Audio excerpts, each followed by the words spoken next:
পঙ্কজকে তার বক্তব্য রাখার অনুরোধ জানাচ্ছি। ধন্যবাদ দাদা।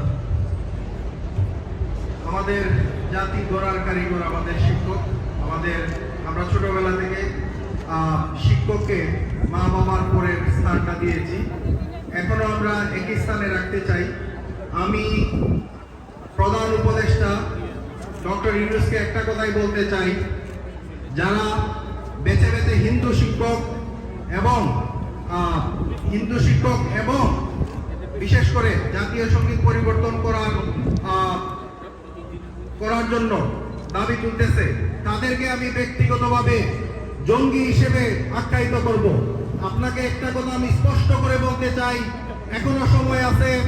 আপনি আপনার ছাত্র নামধারী জঙ্গিদেরকে এখনই সামলান, না হয় আপনার সামনেও অনেক বিপদ অপেক্ষা করতেছে। ধন্যবাদ সবাইকে।